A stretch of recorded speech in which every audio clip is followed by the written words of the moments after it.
Começamos o episódio do quadro Encher na Carteira, um quadro onde ao vivo, todos os meses, desde antes da pandemia, eu aporto R$ 500 para ensinar você, na prática, como investir na Bolsa de Valores. E a aula de hoje é uma das aulas mais importantes do ano por um motivo muito simples. Nós vamos ver juntos aqui como analisar o resultado anual das empresas da nossa carteira.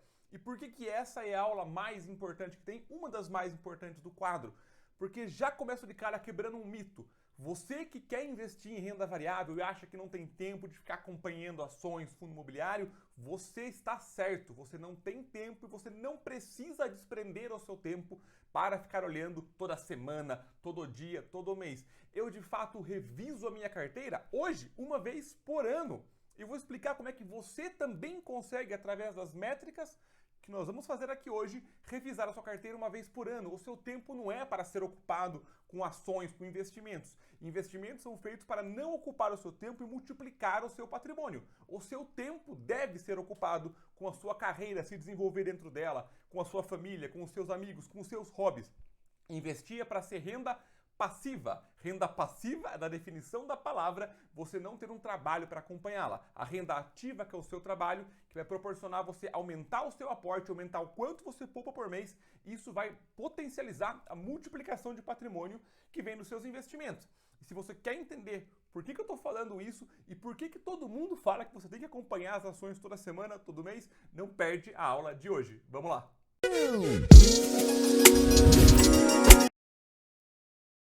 E como sempre, essa aula é dividida em 3 grandes blocos. Primeiro bloco, onde eu mostro os resultados nossos do mês, o que aconteceu com a nossa carteira, com o Ibovespa, enfim, o que aconteceu com o mercado como um todo. No segundo bloco é ótimo, né? No segundo bloco eu explico para você o que aconteceu com a nossa teoria, o que a gente vai fazer hoje. A gente vai analisar o resultado das empresas e você vai entender o porquê que você pode olhar uma vez por ano, de fato, a sua carteira para fazer a revisão. É uma aula sensacional, preparei com muito carinho. Dá um trabalho montar essa planilha, mas é um trabalho uma vez no ano. Em um sábado inteiro você consegue fazer isso também. Você perde 3, 4 horas puxando esses dados.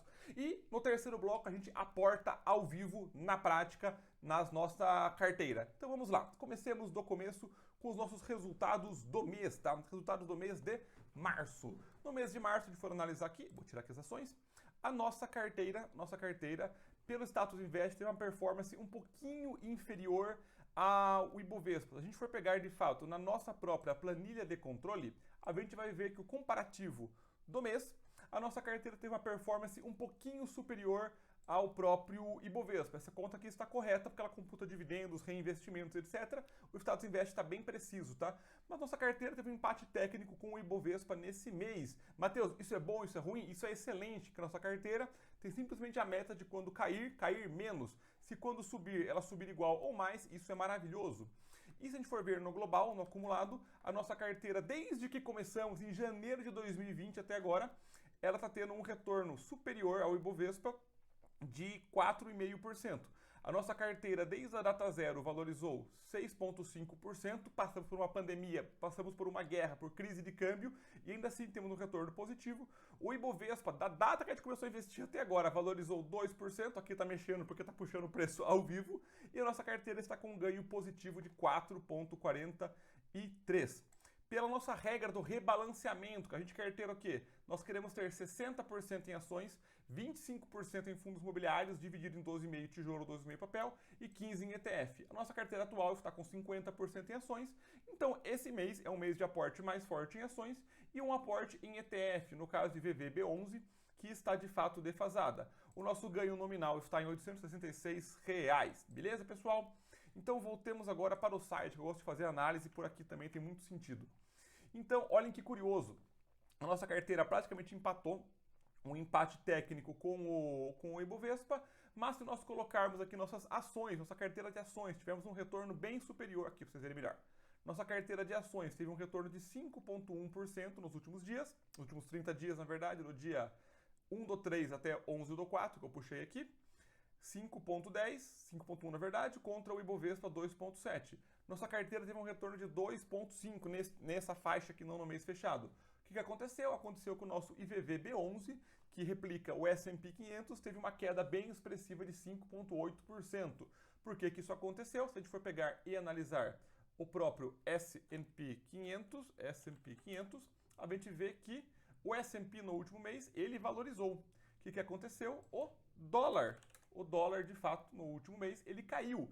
E como o IVVB11 é o S&P convertido em reais, a carteira acabou se desvalorizando. Ele funciona como um hedge, porém vale lembrar que é um hedge contrário da bolsa e os dois são zigue-zagues ascendentes, então tem total sentido ele estar na nossa carteira, mesmo que ele tenha caído nesse curto período de tempo. Legal? Então voltando aqui para a nossa análise mais rápida, gostaria de dividir com vocês isso daqui, ó. Olha que interessante. Se a gente for pegar a carteira no prazo de 30 dias, aparentemente fechado, a nossa carteira performou pior que o Ibovespa, nossas ações acima, mas se nós pegarmos aqui no último um ano, olha que curioso esse dado aqui, vou limpar aqui, olha a ETF, olha só como esse gráfico parece uma zona, mas tem muito sentido. A nossa ETF, que está aqui em roxo, repare o seguinte, enquanto a bolsa estava caindo, ela estava valorizando, porque ela é a nossa proteção. Quando a bolsa começou a valorizar e o dólar cair, ela começou a cair. Então essas linhas cruzando mostram uma proteção de carteira. Se eu limpar aqui, no caso, a ETF, limpar as ações, limpar os FIIs,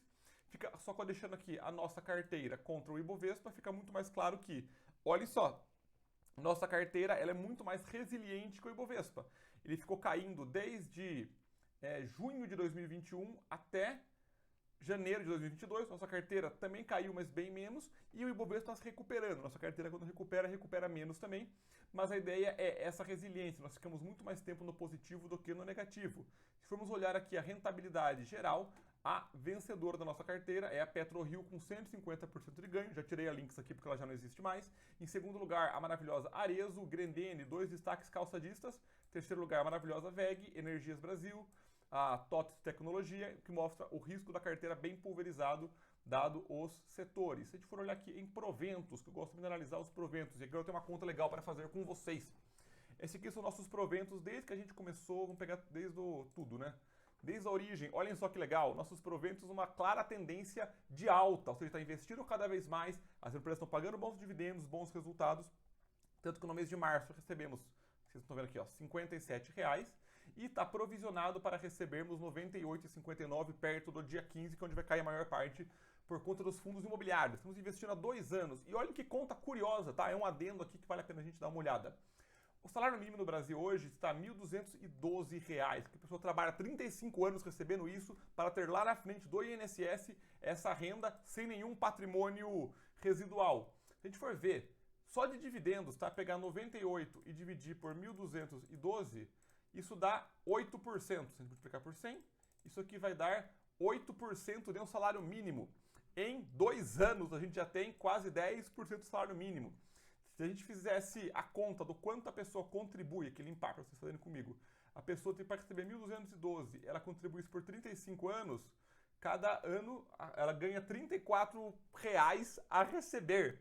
A gente já está recebendo 98 em 2 anos. E um detalhe extremamente importante é que isso é exponencial. Nos próximos 2 anos, a gente não vai receber 8%, a gente vai receber 12%, no outro mais 15%, e vai somar e logo chegaremos em R$ 1.212, muito antes dos 35 anos, além do fato que a gente terá o patrimônio, o que mostra a importância de nós conseguirmos ter o nosso próprio patrimônio, termos a nossa própria geração de renda passiva. Mas, Matheus, eu não ganho salário mínimo, eu ganho mais, o INSS para mim é diferente. Aqui é só um cálculo para você entender a importância de nós poupando R$500 por mês, estamos com um patrimônio de quase R$15 mil que a gente pode utilizar, e esse patrimônio só de dividendos sem valorização já nos dá quase 10% de uma renda que mais da metade da população do Brasil vai se aposentar com em 35 anos.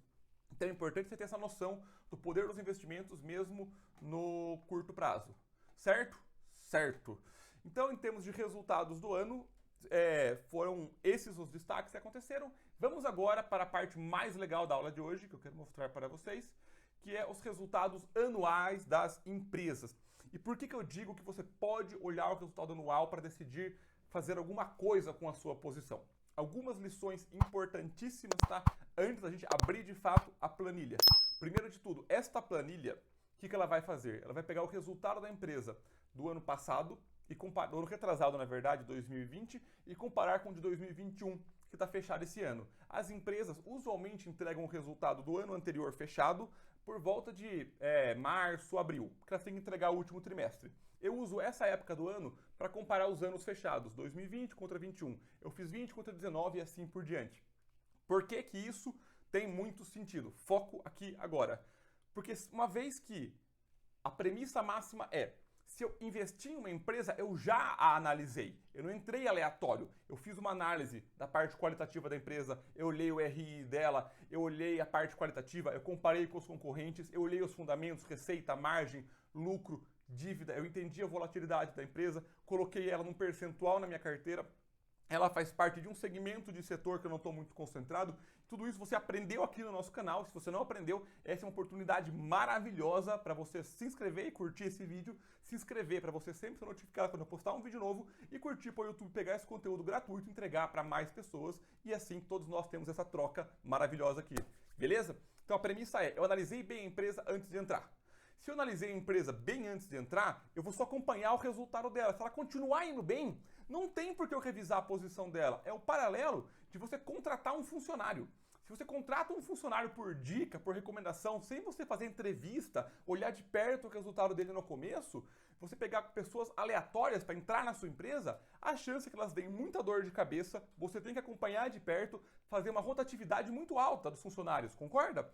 Agora, se você selecionou muito bem o currículo, colocou bem os pré-requisitos que você quer, você entrevistou o funcionário, acompanhou ele de perto, ele performou bem nos primeiros períodos, primeiro 1, 2 anos, depois você vai querer o quê? Olhar esse cara de perto ou deixar ele trabalhar e usar o seu tempo para outra coisa?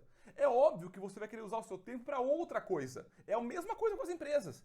Quanto melhor foi a sua avaliação, na teoria, menos dor de cabeça elas vão te dar. Só que você, como diretor da própria empresa, como CEO da própria empresa de investimentos, tem os seus funcionários, que são as ações, os fundos, os investimentos que você tem.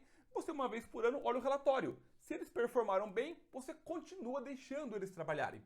Aí você pode ser uma pessoa reativa, não uma pessoa ativa. Mas, Matheus, se eu ativamente olhasse os ativos todos os dias, talvez eu conseguisse pegar alguma coisa que você, que olha uma vez por ano, não pega. Eu concordo, mas não vale o esforço. Não vale o seu tempo. O tempo que você deixou de aproveitar a vida, trabalhar, se especializar, fazer alguma coisa que geraria felicidade para você ou dinheiro é muito maior. Além do fato que tem um risco gigantesco de você estar olhando aquilo de perto, ler uma notícia que não ia ter resultado nenhum na empresa, entrar em pânico, vender, comprar mais e perder dinheiro. Você ficar longe vai te dar mais dinheiro. A minha experiência prova isso.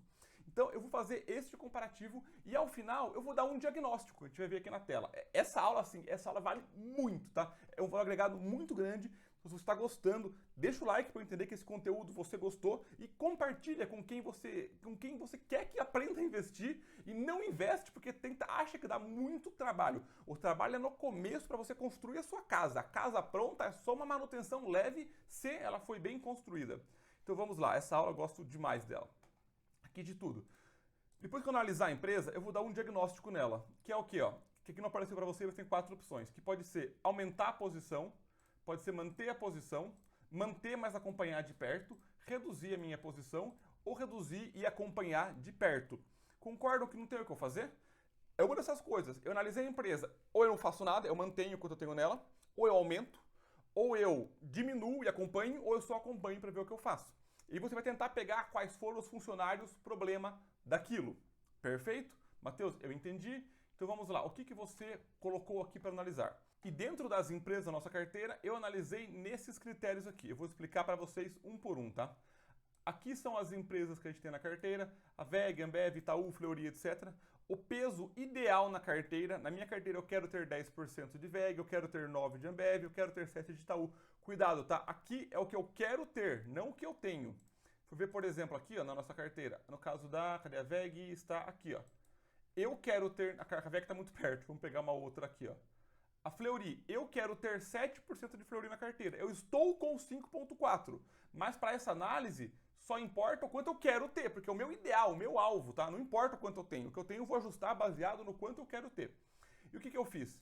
Eu comparei o lucro líquido de um ano contra o outro ano, o quanto cresceu ou diminuiu. Então, por exemplo, no caso da WEG, ela cresceu o lucro dela de 20% para 21% e 53%. Eu peguei o resultado aqui e dividi um pelo outro. A receita de 20 contra 21, o quantos por cento a receita cresceu ou diminuiu.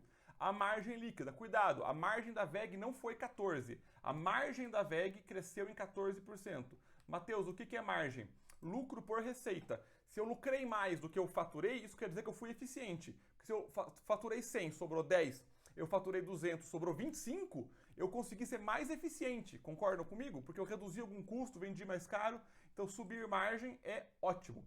Temos o ROIC também, o ROIC do ano, para mim, o que importa. Matheus, eu não lembro o que é ROIC. Se eu lembrei, coloquei aqui, vou até mudar a tela para eu lembrar na edição. Colocar aqui o card da aula, ROI versus ROIC, para explicar para você no detalhe o que é. Mas basicamente é o seguinte, o ROIC, que é Return on Invested Capital, o retorno no capital investido, me diz basicamente o seguinte, tá? Para cada R$1 que a empresa investiu, quantos reais ela retornou? Então, no caso da VEG, para cada R$1 que ela investiu, ela retornou 22 centavos. No caso, por exemplo, da Lojas Renner, para cada R$1 que ela investiu, ela retornou 6 centavos.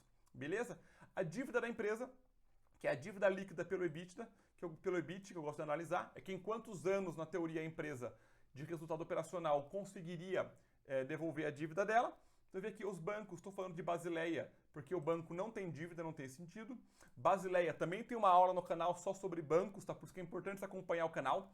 Mas é basicamente, Basileia não pode abaixar de 11% por lei do Banco Central, que é quantos por cento do capital que o banco tem emprestado ele conseguiria quitar com o que ele tem hoje. Então, por exemplo, no caso do Itaú, do que ele tem de dinheiro emprestado, ele conseguiria honrar 15% com o patrimônio dele. Isso parece assustador, mas é normal, tá? Em torno de 15% é bem saudável. O CAGR da receita, o CAGR nada mais é do que a média da receita nos últimos 5 anos, tá? É um nome gourmet para a média de receita. CAGR é Compound Annual Growth Rate, a média de crescimento anual. Ou seja, se eu pegar o resultado da receita da VEG em 2021 e dividir por 2016, são 5 anos atrás, vai dar que ela cresceu 20% de receita, e se for olhar a respeito de lucro, ela cresceu 26% de lucro.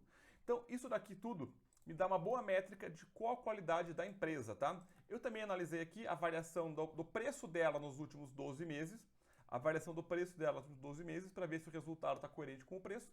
Se a empresa foi destaque no setor em alguma coisa, esse destaque aqui, como é que eu fiz, para vocês entenderem? Eu organizei por setor, tá? Por exemplo, em energia, quem que teve o maior crescimento de lucro? Ah, logo ela vira um destaque, entendeu?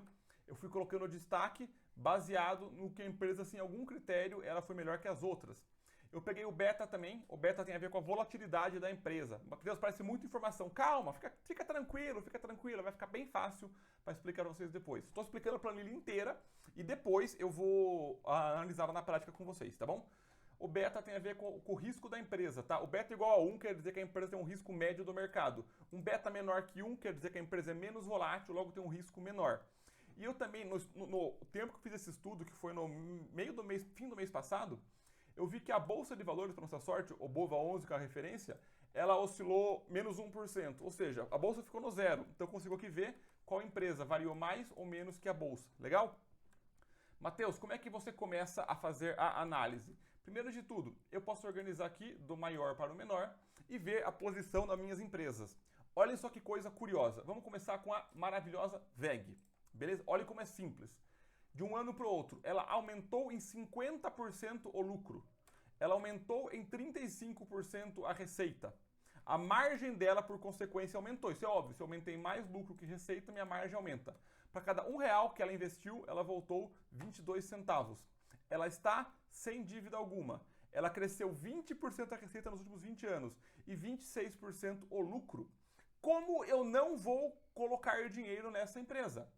Como que eu não vou? Ela caiu 8% nos últimos 12 meses. Matheus, mas o que aconteceu? Ela teve algum problema, alguma coisa? Quando a empresa, você acredita que ela deveria ter subido e você vê que ela caiu, você pode pesquisar, saiu uma notícia, um fato relevante, alguma coisa. No caso da VEG aconteceu 0 coisas, porque 8% também não é nada. Se a gente até pegar para olhar a oscilação da empresa, pegar aqui no site, a gente vê junto, nos últimos 12 meses você vê um padrão interessante. Olha aqui. Abri aqui, eu fundamentei para te olhar a VEG, no caso. Fui pegar a oscilação dela nos últimos, um ano. Repare no seguinte, muito provavelmente, tá? Isso aqui é só um chutômetro meu, ela teve uma hype muito grande de mercado, por algum motivo aleatório, porque saiu notícia, algum analista investiu nela, alguém comprou alguma coisa, e depois ela caiu. Mas quer dizer nada, não aconteceu nada com a empresa como um todo. Portanto, essa queda dela é completamente irrisória, perfeito? E o beta dela é menor do que 1, 0,54, então tem um risco menor. Poxa, então a VEG vai ganhar um diagnóstico? Qual que é o diagnóstico da VEG? Eu com certeza vou manter. Eu vou com certeza manter a VEG a 10%. Por que se não aumentar, Matheus? Porque 10% já é o meu limite. Se eu tivesse 5% na VEG, eu aumentaria, porque a performance dela foi muito boa. Entendeu? E aí você pode fazer isso com todas as suas empresas da carteira.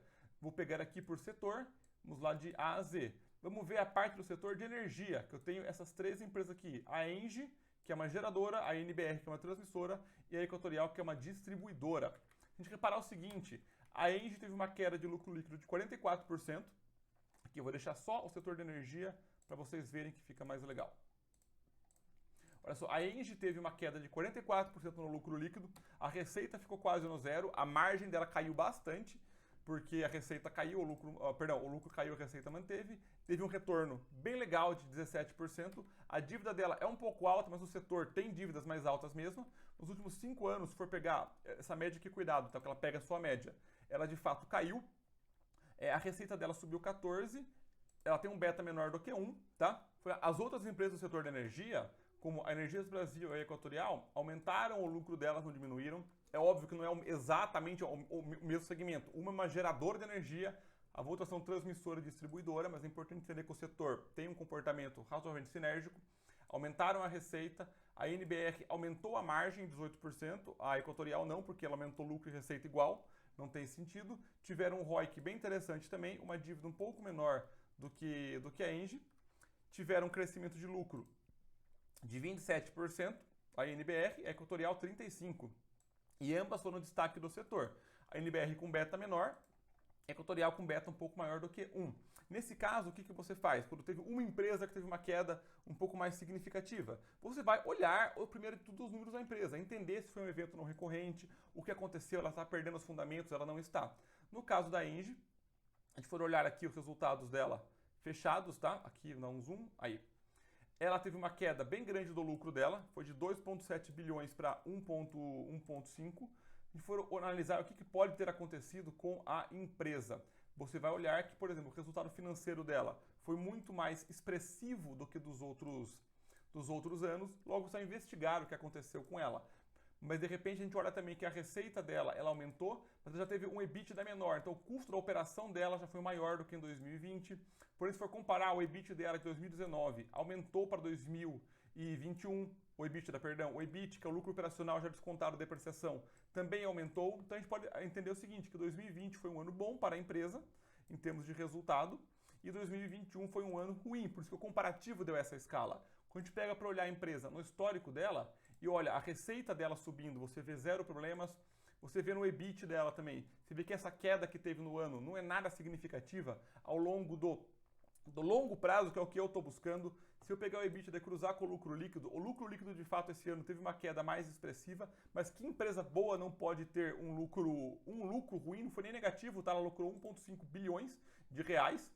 E se for pegar a dívida dela, a dívida vem subindo conforme sobe o resultado dela. Então acaba por não ter um problema muito grande, ela continua com caixa bilionária de 5 bilhões de reais de caixa, a dívida dela aumentou de fato, então isso é uma coisa para a gente acompanhar de perto. Logo, a minha análise dentro do setor é a seguinte, vamos lá.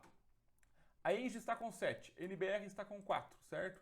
E Equatorial está com 2, perfeito? Perfeito.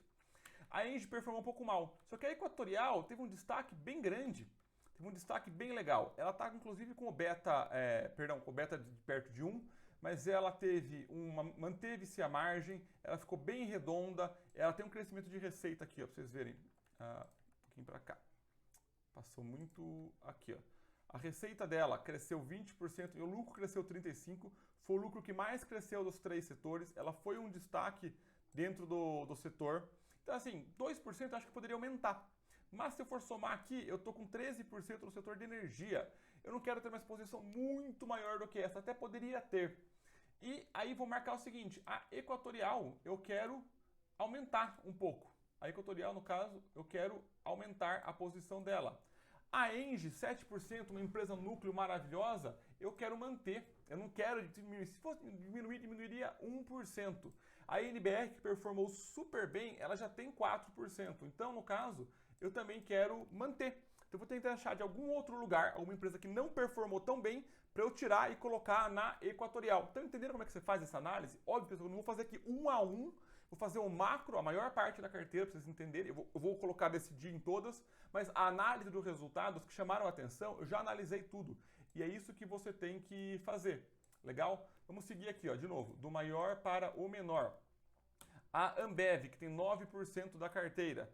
Vou diminuir aqui para vocês verem até a parte da... Não, fica muito pequeno para vocês, né? Até a dívida, legal? Até a dívida.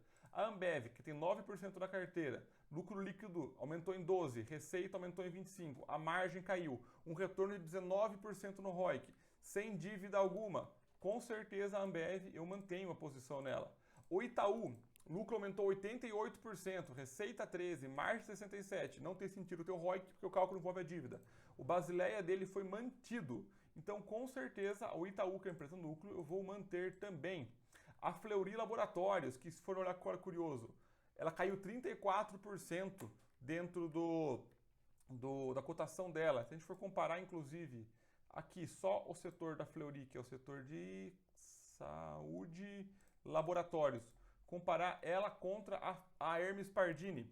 A Hermes Pardini performou muito superior à Fleury. Aumentou o lucro líquido mais do que a receita, a margem aumentou, o ROIC mais alto, é uma empresa um pouco menor, então talvez valha a pena eu fazer uma troca. Abaixar um pouquinho a Fleury e aumentar um pouquinho a Hermes Pardini. Então eu vou diminuir a Fleury, mas não preciso acompanhar, é só reduzir para poder aumentar outra, e eu vou aqui aumentar a posição dentro da Pardini. Estão entendendo, pessoal, como é que você desenvolve o raciocínio para essas empresas? Entenderam?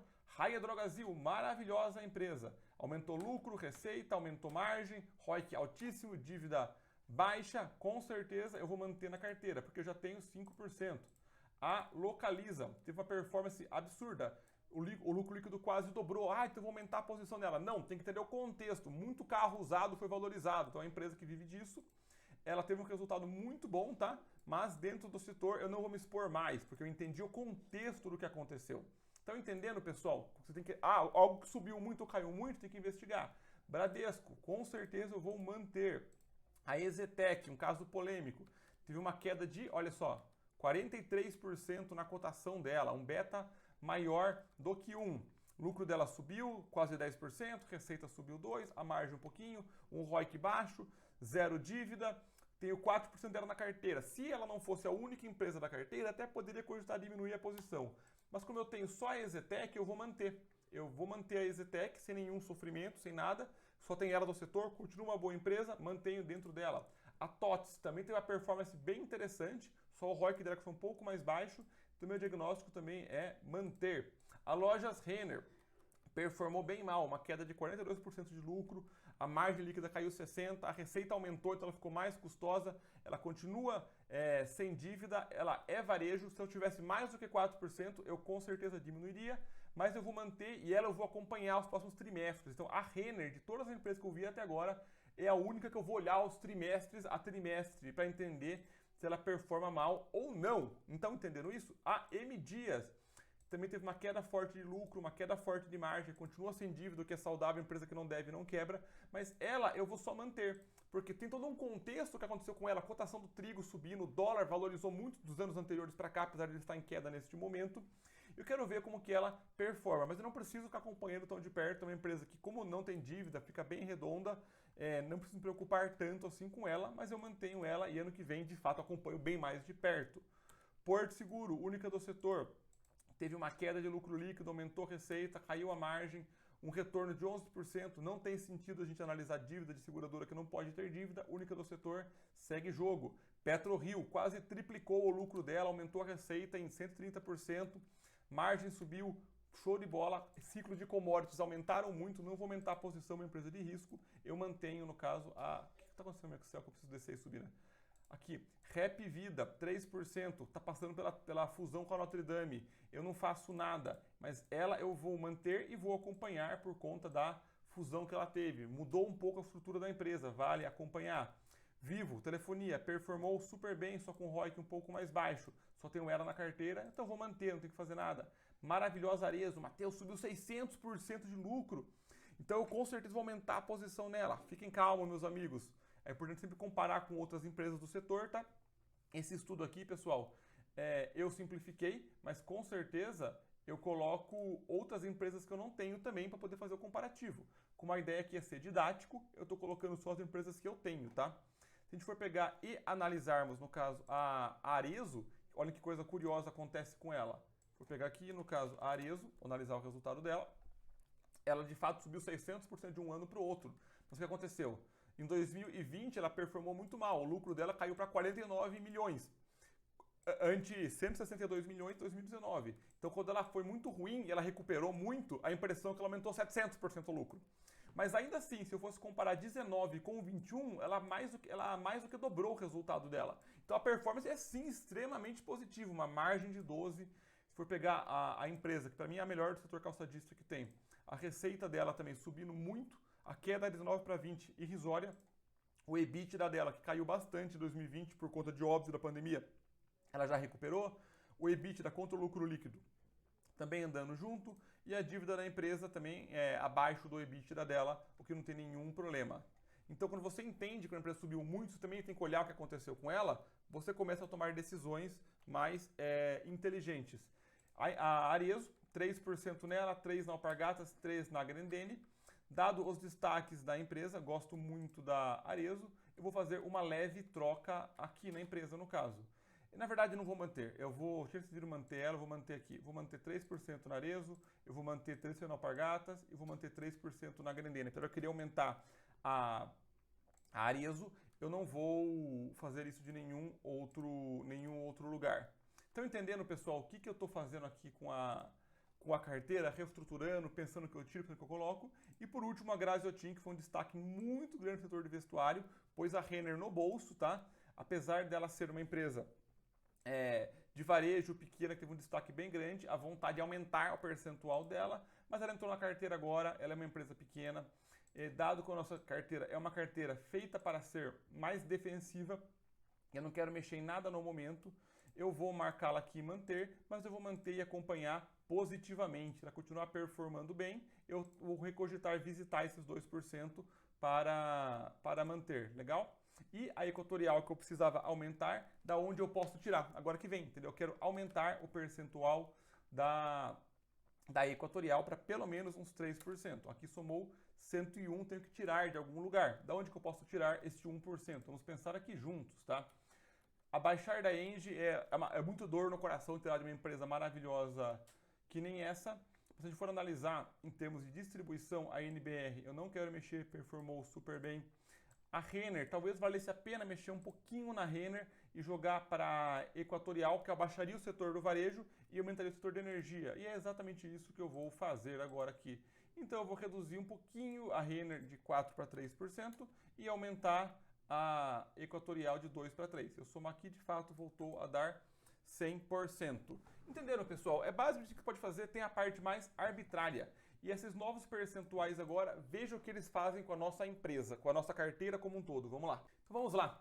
Como a ideia é aportarmos em ações esse mês, vamos aportar no quê? Organizei aqui do que mais caiu da carteira, o que a gente precisa comprar. O que eu preciso comprar é o que falta. Eu quero 4% em Exetec, estou com 3,3%, então falta 0,7%. Logo o diagnóstico é comprar. No caso aqui, por exemplo, da Lojas Renner, agora eu quero 3% na carteira, estou com 4,7%, então não vou comprar. Quais empresas vamos aportar este mês? Temos 500 nosso aporte, mais R$90, se não me engano, de dividendos acumulados que caíram. Então, a Exetec eu vou comprar com certeza. Ela está na maior queda, está faltando quase 1%, e ao comprá-la eu vou abaixar nosso preço médio. Com certeza, ao comprar mais barato, nosso preço médio ele vai cair. Lembra que não tem barato, tem caro, tá? Um preço menor do que a gente pagou. A Fleury é outra que eu vou comprar com certeza. A Rap Vida eu vou pular, que eu estou esperando acompanhar um pouquinho mais o que está acontecendo com ela. A Alpargatas eu não vou comprar, por quê? Porque eu já vou comprar Arezzo, que foi um destaque na minha carteira, faltando 0,5%. Mesmo estando em alta na carteira, ela merece aumentar a posição delas. A Graziotin, que a gente manteve 2%, mas a gente está com 1,5%, então cabe comprá-la também. A Pardini não vamos comprar, porque já vamos comprar Fleury, então não vou repetir o laboratório. A maravilhosa Raia Drogasil cabe comprar na nossa carteira. Vamos comprar também a maravilhosa VEG. Como não comprar essa empresa quando aparece para comprá-la, dado todo o destaque que ela tem. E a gente vai aportar também no IVV B11, tá? Que é o nosso ETF, que estava um pouco desfalcada. Então, esse daqui é o nosso aporte do mês. Então, pessoal, sem mais delongas, vamos agora para as nossas compras do mês. Vamos lá, bolsa aberta aqui nessa carteirinha que vamos comprar. Comecemos hoje comprando IVVB11, que é o valor nominal mais caro. Eu consigo salvar aqui a minha assinatura eletrônica. Eu quero comprar IVVB11 a mercado. Consegui salvar, acho que eu salvei. Então vamos lá. Comprar um IVVB11, temos R$ 592 reais. Comprar um IVVB11 a mercado. Lembra que sempre compra a mercado. Vamos lá, não compramos ainda. Já compramos, já compramos, vamos ver se foi. Compramos um IVVB11 a mercado. Próxima compra, a gente vai comprar Fleury 3. Vamos comprar mais ou menos R$ 80 reais dela, que vai dar, valor da ordem, 5 Fleury. Vamos comprar então 5 Fleury, R$ 80 reais de Fleury. E compramos R$ 80 reais de Fleury. Exetec, também comprar mais ou menos R$ 80 reais, o que nos dá 5 Exetec para baixar nosso preço médio e 5 Exetecs compradas. Próxima, a Graziotin. Agora a gente vai comprar na faixa dos R$ 50 reais. Duas ia passar, então vamos comprar uma Graziotin. Melhor para menos do que a mais. O preço dela é R$ 37,55. Compramos mais uma Graziotin. Raia Drogasil. Podemos comprar também R$ 50 reais. Como a gente comprou menos da Graziotin, vou comprar um pouco mais da Raia Drogasil. Opa, não troquei de empresa, quase. Agora sim, Raia Drogasil, o valor dela está em 23. Dá para comprar 3 e passar um pouquinho. A gente comprou menos da Graziotin, gosto mais da Raia Drogasil. Vamos passar um pouco dela, sobrando para a gente R$ 94 reais. Faltando a VEG e a Arezo. Acho que vai dar para comprar uma de cada, né? A Arezo um pouquinho mais... A Arezo é R$ 91 reais, a Arezo. Esqueci que o porcentagem dela estava tão alta. Então, a gente com uma VEG que está faltando um tequinho dela, a gente deixa para o mês que vem com uma dor enorme no coração e compramos, no caso, uma Arezo, legal? E compramos uma Arezo e sobrou R$ 1,81. Matheus, você não vai fazer o que eu acho que vai fazer, né? Eu vou sim. Vou comprar Oi BR3F para o nosso Funny Money. Dá para comprar com participação acionária de 3% da Oi. Brincadeira, a gente consegue comprar duas Oi a 1,62. Então, de fato, comprado. Então, pessoal, é isso. Espero que tenham gostado da aula de hoje. Compartilha aqui se você acompanha de algum outro jeito. Comenta aqui embaixo. Eu vejo você na próxima aula.